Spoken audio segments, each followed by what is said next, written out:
basically I wasn't inspired to bowl spin. I was forced to bowl spin, The coaches told me that you don't bowl fast enough.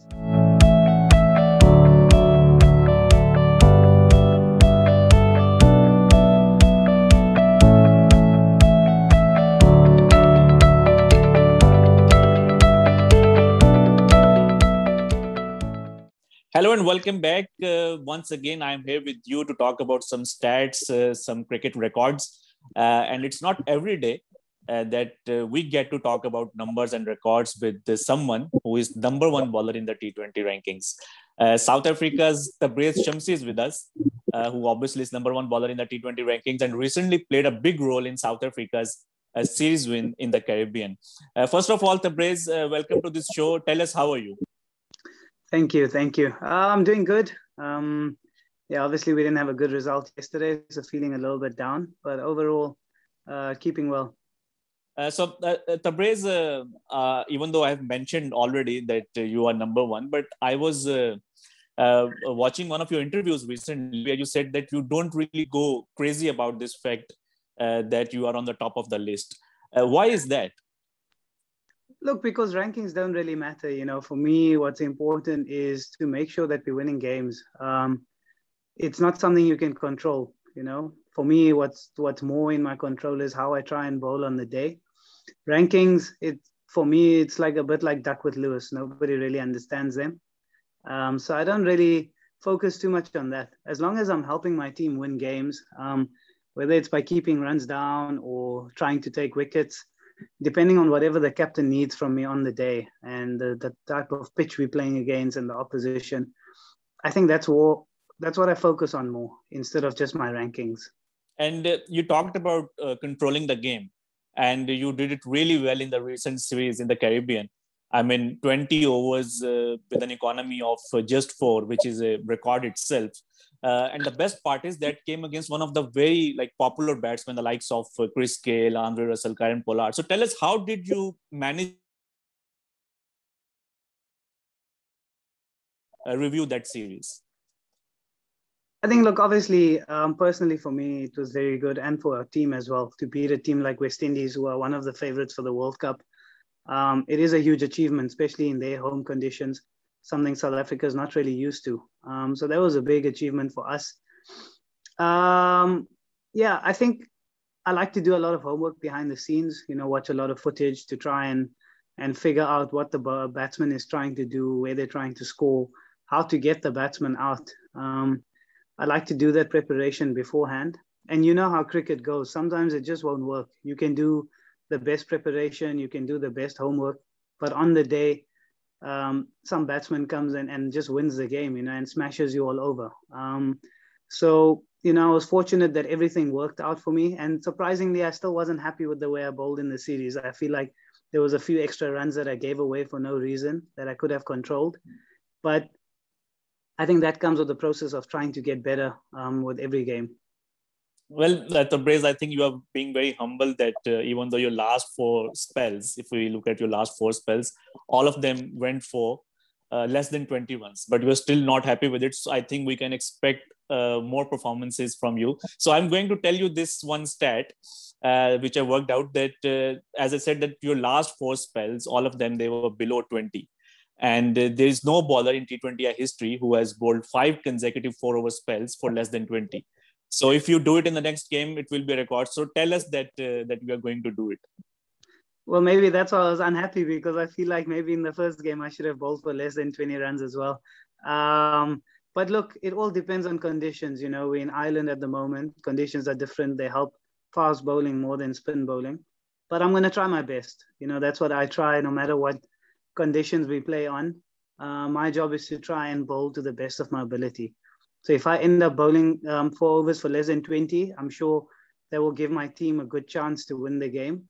But if it doesn't happen, like I say, about records, it doesn't really matter. At the end of the day, I need to do my job for the team. If it's the fast bowler's job to take wickets and I must just try and control the runs, that's what I'm going to do. But definitely, I try and do my best every game. You talked about conditions. And the World Cup this time is going to be in the UAE, and that is one of the countries where you have not played yet. But I think that you must be very eager to ball because the pitches there, they are most of the times they are very spin friendly.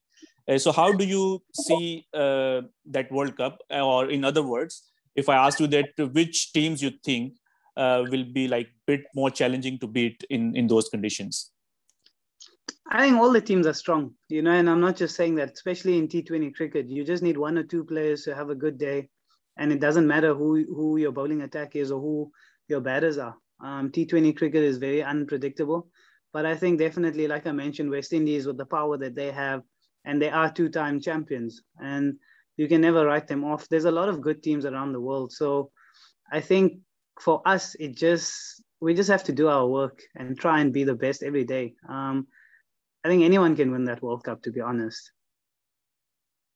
And Tabraiz, I wanted to talk about your art of bowling. I mean, you ball left arm wrist spin, which is a very rare art in cricket. I mean, if we talk about some numbers, I mean, in the last century or this century, of all the wickets taken by spinners in Test cricket, the percentage of wickets from left arm wrist spinners is even less than 2%.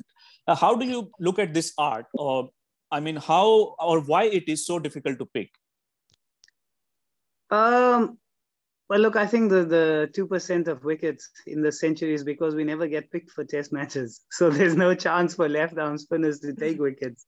But yeah, I think for me personally, the challenge was growing up when I actually started bowling spin at the age of 15. I was told to bowl left-arm orthodox because it's a lot easier to control. Finger spin is a lot easier than leg spin to control. So I think that's why a lot of kids... And you see a lot of left-arm orthodox bowlers and not many left-arm Chinamen. And recently, obviously, with Kuldeep Yadav and Brad Hogg before that, the guys have done well. So more and more children want to do that. And that's why we've seen a lot more left-arm wrist spinners in the international game as well. Tabraiz, you come from South Africa, a country that has a rich history of fast bowling. I mean, the likes of Alan Donald, Dale Steyn, and now Anrich Nokia, Kagiso Rabada. But you are a spinner. I mean, South Africa is not very popular for their spin bowlers. So who inspired you, or what inspired you to bowl spin? Well, look, to be honest, my heroes were also Alan Donald and Sean Pollock and those guys. I actually started bowling spin when I got to high school, and they told me I wasn't quick enough to be a fast bowler. So basically, I wasn't inspired to bowl spin. I was forced to bowl spin, The coaches told me that you don't bowl fast enough. And luckily for me, I had a talent for spin bowling, and I just kept on working on it. And the reason why I chose left arm wrist spin was because one of the coaches said that it's difficult. So at that stage, I didn't want to do the easy option. I wanted to make sure that I work hard and learn the difficult art and try and be good at that. I didn't want to take the easy option. So that's how I started bowling wrist spin. Obviously, at that time, there was only Brad Hogg that was a left-arm wrist spinner. So I used to watch his bowling. Shane Warne, of course, one of the greatest leg spinners. And surprisingly, I used to watch a lot of bowling of Saeed Ajmal because at that time, he was dominating batsmen. And with him spinning the ball into right-handers, that was pretty similar to what I was doing. I was spinning the ball into the right-handers. So I used to watch a lot of how he bowls to batsmen, what type of fields he sets, and try and learn from that. Well, I think that you made a right decision by moving from fast bowling to spin bowling, because now you are troubling all the batsmen in the world. Tabraiz, a lot of people who follow you, I think they would know that you know a thing or two about magic as well. And we have seen it in your celebrations as well. So tell us about this journey. I think you wanted to be a magician at one stage, if I'm not mistaken. Yeah, obviously when you're young, you have different hobbies. And magic was something that always fascinated me, always seeing people's reactions. And even myself, when I saw magic tricks, I was just amazed. You see something in front of your eyes and it turns into something else. So that was something that I really enjoyed.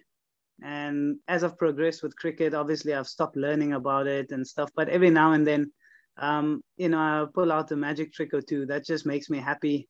It's another side of Tabraiz Shamsi that people don't know of, but that's my way of enjoying myself. That's what I enjoy.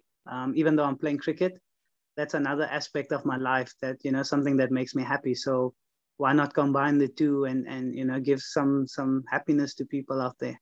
Well, you are still doing a lot of magic with your bowling. and batsmen can, I think, they find it difficult to pick as well. Well, talking about your celebration, there's one more where you talk to somebody on phone. So tell us who is on the other side. I mean, who do you talk to in those celebrations? Yeah, there's just a little bit of a, fun thing. Appeal or do something like that. The umpires always phone the third umpire. They speak to the third umpire and confirm. So that's just a little fun celebration, when I get somebody out, just to take my shoe off, phone the third umpire to confirm that it's out, and give the guy out.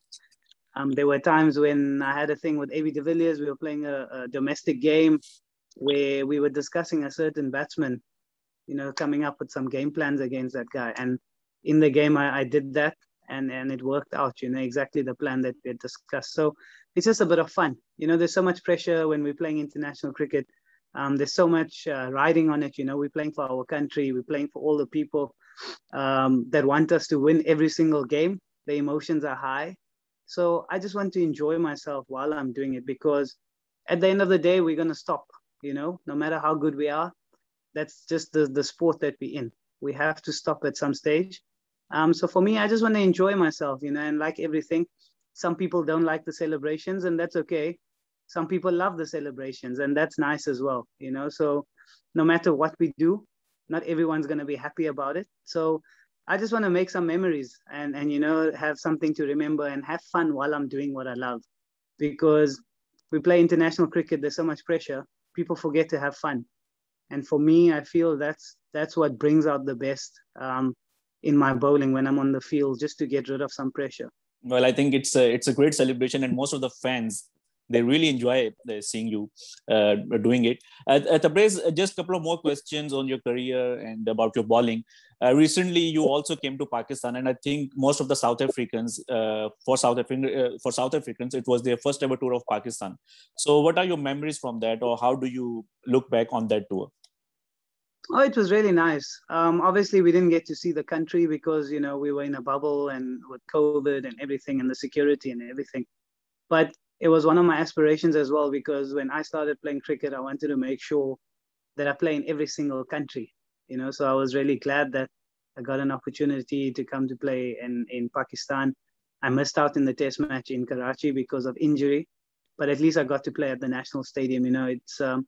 It's one of the small dreams that you have of playing in all the big stadiums around the world, like you want to play at Lord's, you want to play at the Wanderers, you want to play in Newlands, Eden Gardens in India, etc., etc., SCG and Melbourne and those things.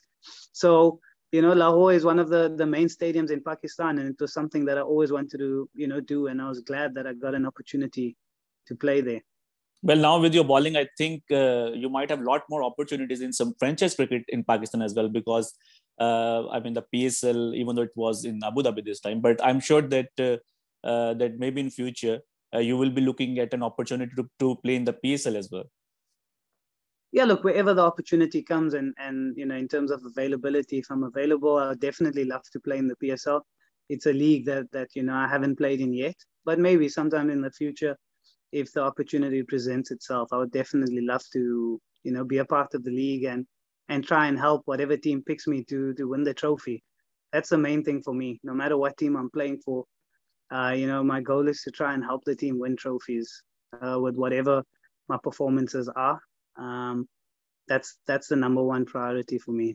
Well, Tabraiz, just one last question. You have troubled a lot of great batsmen in your career. But if I asked you that who was the most difficult batsman for you, then who would be your picks?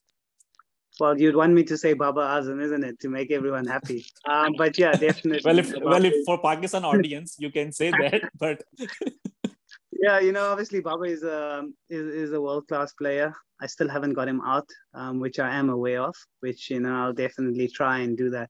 He's a wonderful player. But over the years, there's been many very, very good players like Chris Gale, Virat Kohli, Rohit Sharma, Babar, Mohammad Rizwan as well. I think people don't give him a lot of credit, but he's a very good player of spin. Generally, wicket keepers are good players of spin, and I think he's brilliant as well. So yeah, people keep reminding me about Fakhar Zaman. He hit me for 4 sixes, but that's part of the game, They don't remember that I got him out next game as well. But, you know, we had a good chat after the game, gave each other a hug. And that's the beauty of our sport. You know, people don't see that. We're all trying our best. So I think there's a lot of good players out there. There's a lot of batsmen that, you know, I'd still like to get more wickets off. And it's nice to know that, you know, you have the ability to try and get the best batsman out. Well, thanks, Tabraiz. Thanks for giving us your time. I think it was really wonderful chatting you. I know that you are in South Africa. You are in Ireland right now. So you must be very busy with that series as well. So all the best with that series against Ireland. And once again, thanks a lot for talking to us. Thank you. This was fun. We'll chat again soon.